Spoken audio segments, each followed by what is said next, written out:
Thanks for checking out another clip of the Cashflow Contractor. We'd love to have you as a part of our audience. Click subscribe wherever you get your podcasts. Design the system before choosing the solution. That's got a software flavor to it?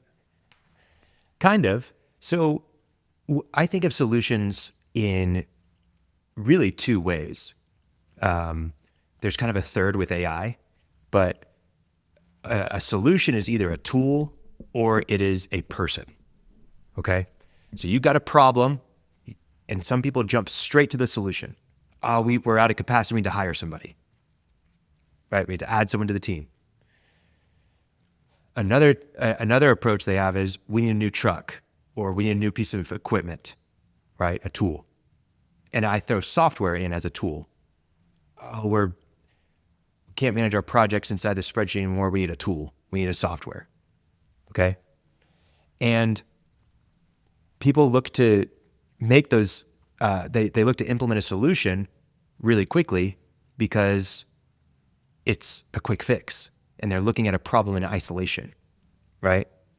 Where I'm saying that they need to step back and they need to look at the system as a whole. What is our approach to this area of the business, right? What is our approach to managing projects, right? What is our approach to communication? What is our approach to client onboarding, right? What is the system that we follow? And if you take a step back and look at the system, and then you're intentional about the design of the system, that will oftentimes solve the problem in and of itself. But only then do you implement the solution, because the solution follows the system. It fits into it, right? Right. So rather than you going and buying a software and then it never being used, the reason that happens is because you're buying a tool without a system. Yeah. And so you need the tool to fit into the system. You go and you hire somebody. A hammer or a screwdriver. Right. You go and you hire somebody and then it doesn't work out and then you blame it on the person. No. You tried hiring a person to fix a system problem.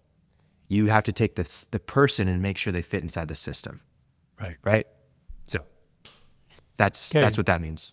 The last one, of the 5, build around the work, not the people, make the invisible visible, find and fix the one constraint, design the system before choosing the solution. And the last one is build continuous improvement into the culture. Yeah. So this ties directly into the constraint, right? We've got all these problems everywhere, all this kind of stuff. I can't just focus on the one constraint. Well, you can't do it all yourself. Other people have to be trained on how to improve things, right? They have to have an eye for it so they can surface it to you. You can't have visibility into everything, right? And you have to get people bought in to realizing that there are improvements everywhere. And yes, the small improvements are worth making, but it's just not worth the leadership's time, right? The leadership has to be focused on the constraint. There are small constraints that other people face in their individual workflows inside of the small sub-functions process, right? At that level, the employee needs to take ownership of those things, right? If you're frustrated with how your email's organized and that's a constraint because now you can't reply to emails timely, if that's a constraint for you, you should be trained on how to resolve that. Here's a system for how you approach email now, right? Should the CEO be looking at your individual inbox? No, right? But that's an example for you, right? So you have to build a culture of continuous improvement so that all things are improving and leveling up while you're focused on the constraint. Right.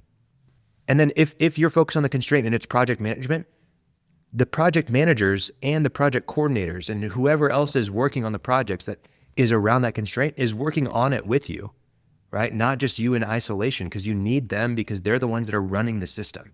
Thanks for checking out a clip from the Cashflow Contractor. We have full episodes where we go deep on topics that help you grow a construction business that runs without you so you can have less stress, more time, more money. Now, we've got other videos, other clips, but if you want to check out the full episode for this clip, you can click wherever our editor put it. It might be here, might be there, might be over my face, I don't know. But Thank you for checking us out. We'd love to have you as a part of our audience. So subscribe or check out a full episode wherever you get podcasts.